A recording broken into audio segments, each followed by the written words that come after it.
Hey, amazing viewers! Before we go into this riveting narrative, drop your location in the comments below. We love connecting with you all around the world. Also, if this is your first time here, press the subscribe button and join our incredible journey. Let's hit 10,000 subscribers this month together. Your support means everything. Key royal news. The air was thick with anticipation as journalists from around the world set their sights on Kensington Palace. February 13th had begun like any other day. But within hours, a single statement had sent shockwaves across the media landscape. For decades, the British monarchy had maintained an intricate balance between tradition and modernization, carefully crafting an image that resonated with both history and the expectations of a fast-evolving society. But today, that image was under scrutiny like never before.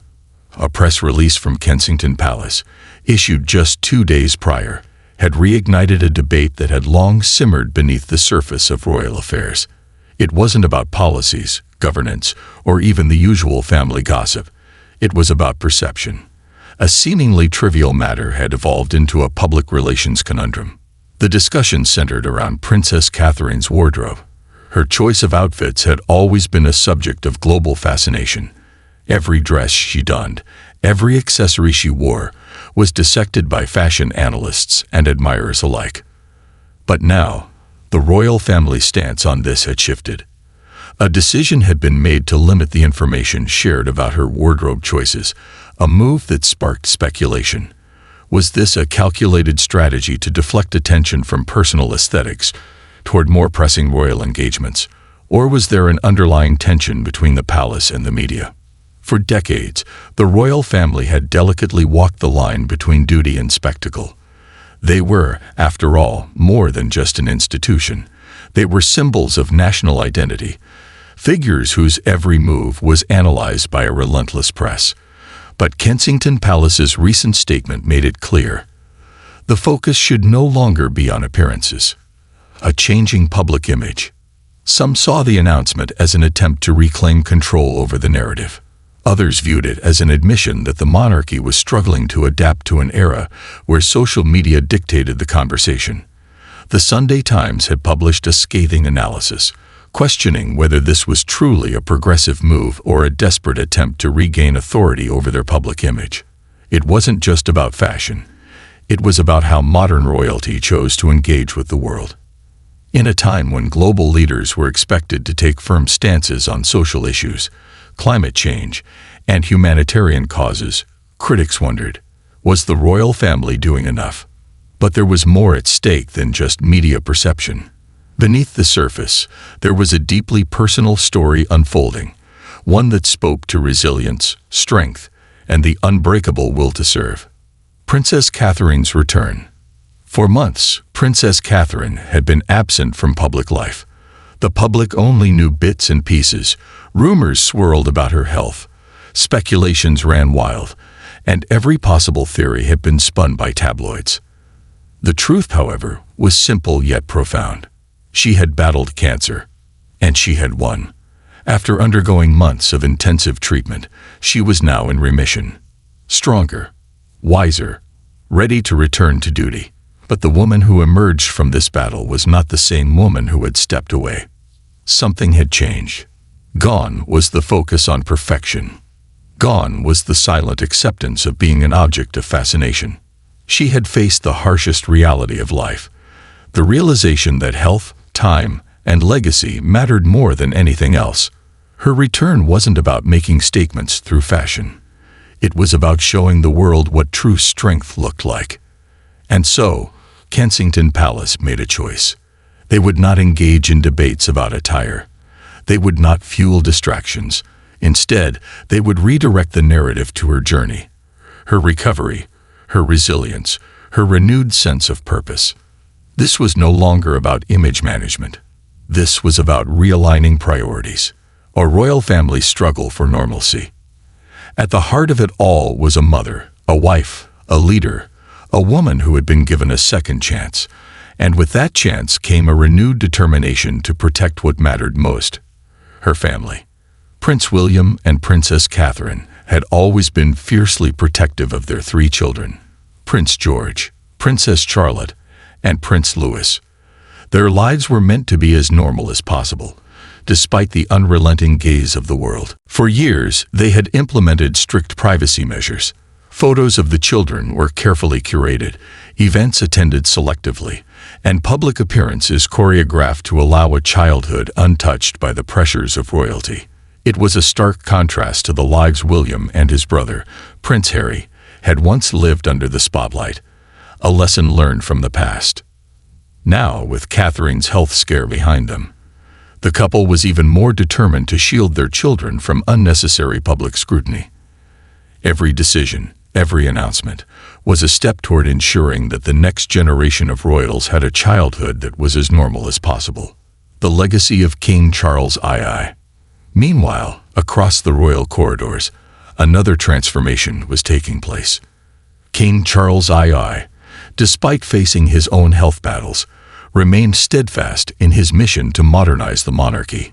His reign had begun with a series of deliberate, bold moves that sought to redefine the institution while honoring its traditions. One of his most controversial yet strategic decisions was the revival of meetings with opposition leaders, a practice that had been abandoned in the 19th century. His belief was simple: the monarchy must evolve with the nation. It could no longer be a distant, ceremonial relic. It had to engage, listen, and adapt. For Charles, this wasn't just about symbolism. This was about ensuring relevance in an era where faith in institutions was dwindling. But could the monarchy truly evolve while maintaining its essence? Could it balance tradition with change? And more importantly, would the public embrace this new vision? A monarchy at a crossroads. As February 13th unfolded, the media frenzy showed no signs of slowing. Every word, every silence, every decision was placed under a microscope. But for those at the heart of the monarchy, the mission was clear. It was no longer about mere appearances. It was about duty, resilience, and a renewed sense of purpose. It was about redefining what it meant to be royal in the modern world. And as the world watched, one thing became evident. The British monarchy was standing at a crossroads. Would they embrace change and emerge stronger? Or would history repeat itself? Only time would tell. A silent battle behind palace walls. For the outside world, the British monarchy was an institution, an unshakable pillar of tradition. But inside the grand, historic walls of Kensington Palace, it was also a home, a place where love, loss, and resilience unfolded away from the public eye. And behind those closed doors, a silent battle had raged on for months. Princess Catherine's absence had not gone unnoticed.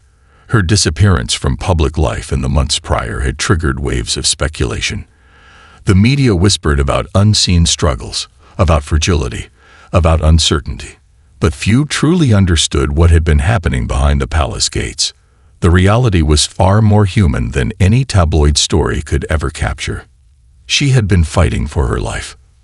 When the diagnosis came, it wasn't just a health crisis. It was a defining moment, one that forced her, Prince William, and their family to rethink everything.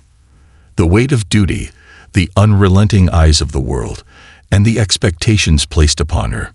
None of it mattered when she stared down the reality of her own mortality.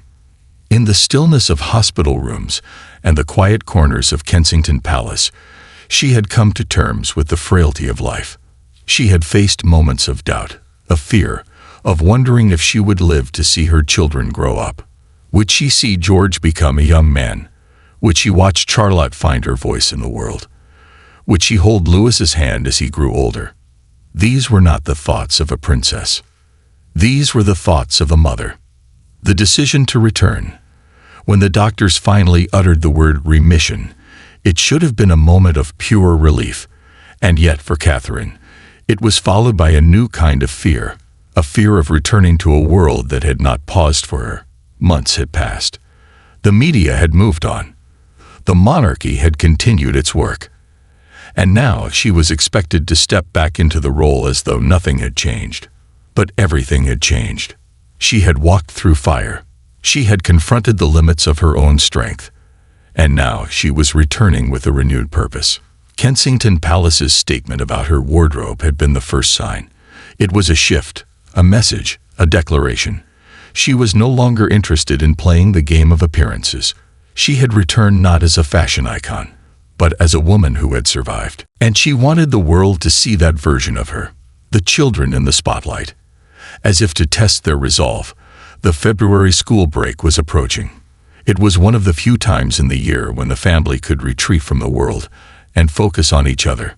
For Prince William and Princess Catherine, raising their 3 children had always been a delicate balancing act, one foot in the public sphere, the other fiercely protecting their childhood. But the world had changed since their own youth. Prince William remembered his own childhood with piercing clarity. The endless chase of paparazzi, the flashes of cameras wherever he went, the suffocating pressure of being the heir in waiting. He had grown up with the world watching, and the scars of that experience still lingered. That was why, from the very beginning, he and Catherine had made a pact. Their children would not be raised in a cage of expectations. It was why they had fought for their privacy, why they had refused to allow the press to dictate their family story, and why they had made a firm decision. George, Charlotte, and Louis would not be the subjects of media obsession. It hadn't always been easy. The world wanted to see the future king, the young princess, the mischievous prince. There had been pressures to allow more access, more photos, more public moments. But William and Catherine had drawn a hard line. Their children would be seen on their terms, a different kind of royal childhood. There were no impromptu paparazzi photos of the Wales children, no secretly captured images of their private outings. And this was by design. Instead, Princess Catherine herself had become their photographer. The world saw her children through her lens, her perspective, her control. Each birthday, she released carefully chosen images, photos that captured real, intimate moments rather than staged royal portraits. It was a modern solution to an age-old problem. It was also a message to the media. You do not own our story. This approach was a stark contrast to the childhood Prince William and Prince Harry had experienced. Their mother, Princess Diana, had done her best to protect them, but she had also understood the price of royal life. She had taken them to McDonald's, to amusement parks, to places where they could be just children. And yet the cameras had always followed. William had never forgotten that feeling, the sense of always being watched, and he refused to let history repeat itself with his own children. Catherine's new vision. Now, as she stepped back into public life, Catherine was more determined than ever. She had spent months in the shadows, fighting her private battle. Now, she had a new clarity. She would continue her royal duties. She would continue serving her people. But she would do it on her own terms. The world would not reduce her to a wardrobe, a fashion statement, a figurehead. She would be a mother, a survivor, a leader, and perhaps most importantly, a woman with a voice. The British monarchy was changing, and she was determined to be part of that change. King Charles and the legacy of renewal. Meanwhile, on the other side of the royal institution, King Charles II was also leading his own quiet revolution. Despite his age, despite his own health battles, he had refused to become a passive monarch. He had reintroduced meetings with opposition leaders, a tradition long abandoned. Some viewed it as a power move. Others saw it as a genuine effort to keep the monarchy connected to the pulse of the nation. But one thing was clear: he was not content with merely preserving the past. He wanted to shape the future. He had learned from his mother's reign. Queen Elizabeth I had ruled with quiet dignity, but times were different now. The monarchy could no longer survive on tradition alone. It had to evolve. And Charles, much like Catherine, was prepared to lead that evolution. A new chapter begins. As February 13th unfolded, the pieces of a new era were falling into place. A princess who had survived the unthinkable and returned with renewed strength. A royal family redefining privacy in an age of relentless exposure. A king determined to modernize the institution without losing its essence. For the first time in years, it felt as though the British monarchy was standing at the edge of transformation. The question was, would the world embrace this change? Or would it resist? Time would tell. The storm before the calm. For the first time in weeks, the halls of Kensington Palace were quiet. Not the kind of silence that suggested absence, but the kind that preceded something momentous. It was the hush before a declaration, the calm before a shift that would change everything. The British monarchy had spent centuries perfecting its public image, meticulously crafted, polished until it gleamed. But no institution, no matter how deeply rooted in tradition, could outrun the weight of change. Change was no longer a distant concept for the royal family. It was happening now. And it started with Princess Catherine. The world had watched for months, questioning, speculating, drawing conclusions from shadows rather than facts. Where was she? Why had she disappeared? Was there trouble behind the palace gates? The truth was more profound than the rumors. Catherine had stared death in the face and returned, not as a princess merely resuming her duties, but as a woman who had fought the hardest battle of her life. The survivor. A mother. A leader with a newfound purpose. But the transition back into public life wasn't smooth. It never could be. The world had questions. She had answers. But she would give them on her terms. The unveiling of strength.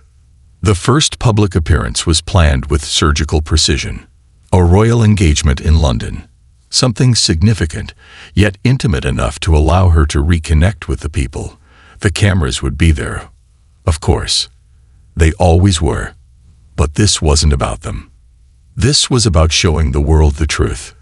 When she stepped out of the black car, there was a pause. The kind of pause that only happened when something historic unfolded before your eyes. She wasn't the same woman they had last seen. She looked different. Not in a way that suggested frailty, but in a way that spoke of wisdom, resilience, survival. There was no longer an air of untouchability. She wasn't just a royal figure. She was a human being who had faced darkness and come out stronger. The press, for once, did not bombard her with questions about her wardrobe. They didn't dare. Because in that moment, it was clear. This was not about fashion. This was about something much deeper. A new era of authenticity, vulnerability, and strength had begun, and Princess Catherine was leading the way, shifting the narrative. Inside the palace, there had been countless discussions leading up to this moment. The public relations team had presented multiple strategies, ways to control the message, ways to smooth over the transition. But Catherine had rejected all of them. "This isn't about controlling the message," she had said. "It's about being honest." The monarchy had spent years carefully curating what the world saw, offering glimpses, but never full transparency. But in an age of digital immediacy, where social media dictated the news cycle, authenticity mattered more than ever. And for Catherine, authenticity meant owning her story. The statement about her wardrobe, which had set off a media frenzy, had been just the beginning. The real shift was happening now. She was redefining what it meant to be royal. No longer just a symbol of grace and poise. Now she was a symbol of resilience, of perseverance, of overcoming. And for the people watching, that meant more than any designer dress ever could.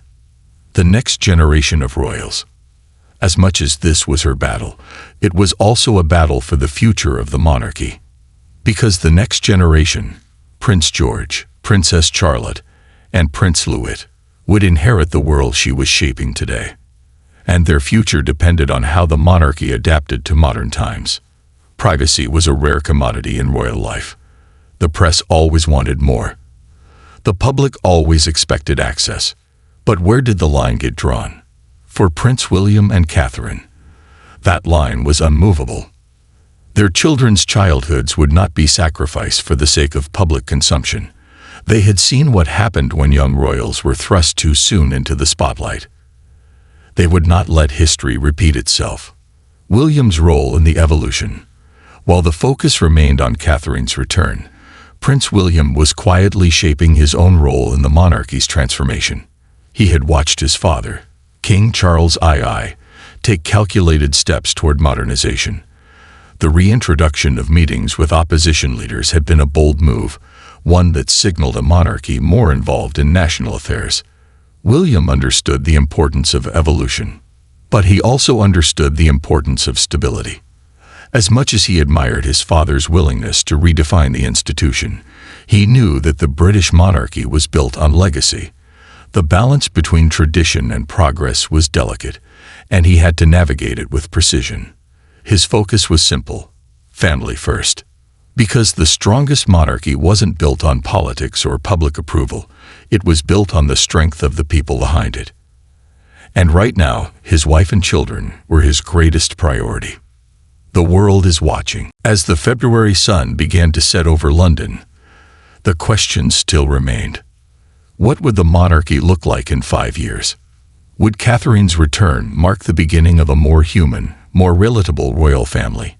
Would King Charles I's reforms withstand the test of time? Would the next generation, George, Charlotte, and Louis, grow up in a monarchy that felt relevant, meaningful, impactful? No one knew the answers yet. But one thing was certain: the British monarchy was standing at the edge of transformation. And the world was watching. A legacy in motion. This was not just about a princess returning to duty. This was about survival. Not just of a woman who had conquered illness, but of an institution that had to prove, once again, that it was worth believing in. And in that moment, as Princess Catherine stood before the world, unshaken, unbreakable, the message was clear. The monarchy wasn't fading. It was evolving. And the next chapter had just begun. A kingdom on the brink of change. The world was restless. The British monarchy, an institution that had endured wars, scandals, and shifting global landscapes, now found itself at another crossroads. But this time, the storm brewing wasn't caused by external threats or palace intrigue.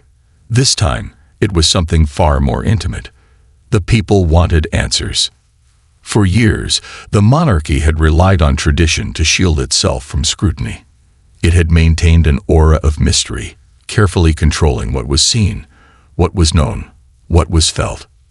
But the world had changed. Transparency was no longer an option, it was a demand. And Kensington Palace had two choices. They could cling to the past and risk irrelevance, or they could embrace change and redefine what it meant to be royal. And at the heart of this transformation was Princess Catherine. The princess steps forward. She stood before the cameras, not as the picture-perfect royal the world had known, but as something more real, more powerful. A woman who had faced mortality, a mother who had chosen resilience, a leader who had decided that silence was no longer an option. Her voice was steady, but there was something new in it: conviction. "I know many of you have wondered where I have been," she said, addressing the world directly for the first time in months. "I know there have been questions, and I want to be honest with you." She paused, not to gather her composure, but to let the weight of her words settle. "I was fighting for my life." The silence that followed was deafening. For the first time, the carefully constructed walls around the monarchy cracked. This was no press release, no polished statement crafted by advisors. This was truth. And in that moment, the world didn't see a princess. They saw a woman who had suffered, survived, and chosen to return, not for duty, but for purpose. A new vision for the monarchy. The British monarchy had always been an institution of endurance. It outlasted governments, wars, and societal shifts. But never before had it been forced to evolve so rapidly. What Princess Catherine was doing wasn't just personal, it was revolutionary. She was proving that royalty was not about perfection, but perseverance. That leadership wasn't about appearances, but action. That the future of the monarchy would not be dictated by expectation, but by authenticity. This was a turning point, and at the very top of the institution, King Charles II watched with quiet approval. King Charles II's gamble. Despite facing his own health battles, the king had chosen not to retreat, but to lead. His reign had started with skepticism. Could a man in his 70s truly modernize a centuries-old monarchy? But King Charles knew something the world didn't. He understood that power wasn't just about ruling, it was about adapting. That was why he had taken the bold step of reintroducing meetings with opposition leaders, something no monarch had done in over a century. That was why he had supported William and Catherine's fight for privacy, knowing that protecting their family was essential to securing the monarchy's future. And that was why, in this moment, as his daughter-in-law stepped into the light after months of darkness, he knew that the monarchy had just taken its first real step into the modern age. Because survival was no longer about stability. It was about transformation.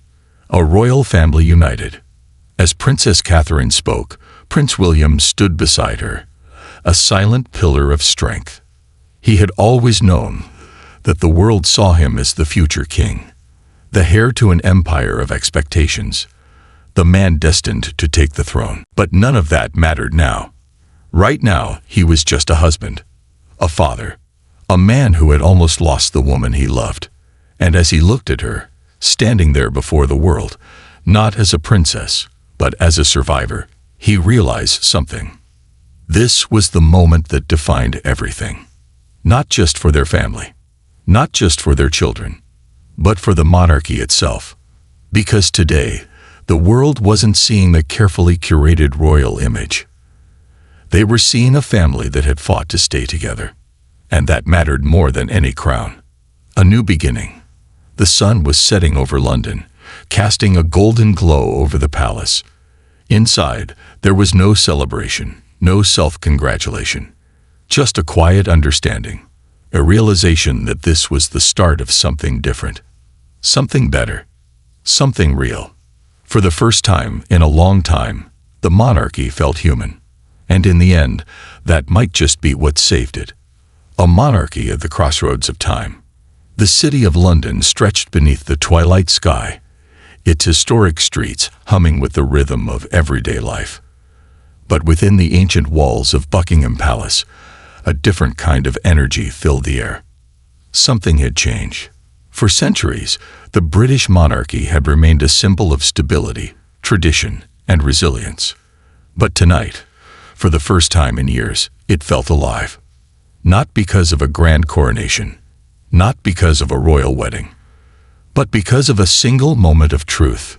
Princess Catherine's return to public life had been more than a press event. It had been a rebirth. And now, as she and Prince William stood at the heart of their home, watching their 3 children play in the dim light of the evening, they understood what it all meant. The battle they had fought had been about more than health, duty, or tradition. It had been about the very soul of the monarchy. Would it remain a distant relic of the past? Or would it rise anew, stronger, more human, more connected than ever before? They had their answer. And soon, so would the world. A king's silent decision. Across the city, within the private chambers of King Charles II, the monarch sat alone, staring out over the gardens. He had ruled long enough to know when history was being written. And tonight, his family had rewritten the monarchy's future.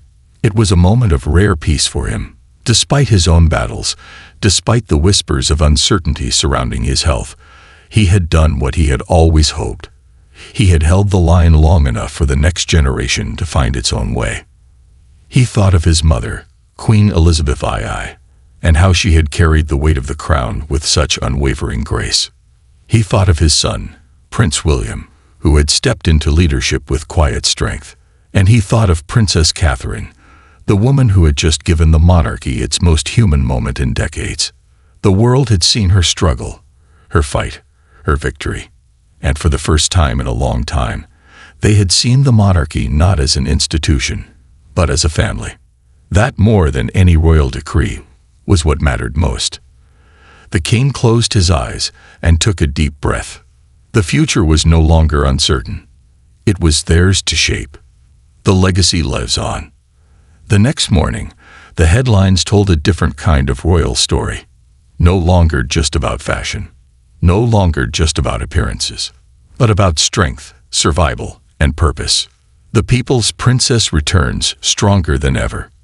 A new chapter for the British monarchy. Royals no longer just a symbol, now a story of resilience. For the first time, the monarchy wasn't chasing the world's expectations. It was leading with authenticity. And the people felt it. They saw the mother before the princess.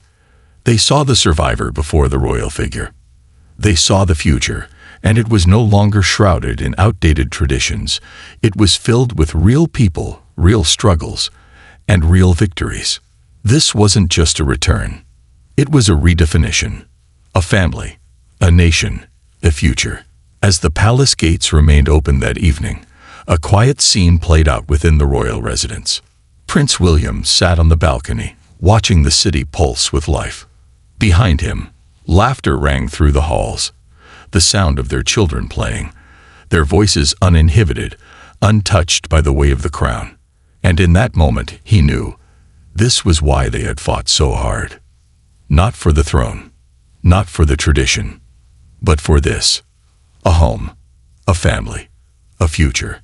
And as the stars lit up the London sky, the world realized something at the same time the royal family did. This wasn't just about the monarchy surviving. It was about the monarchy finally living. The end of an era, and the beginning of something greater. This concludes the story. Thank you for watching until the end. I hope you found it enjoyable. If you did, please consider liking the video and sharing it with your friends. Don't forget to subscribe to our channel and activate the notification bell for more captivating stories. Have a great day.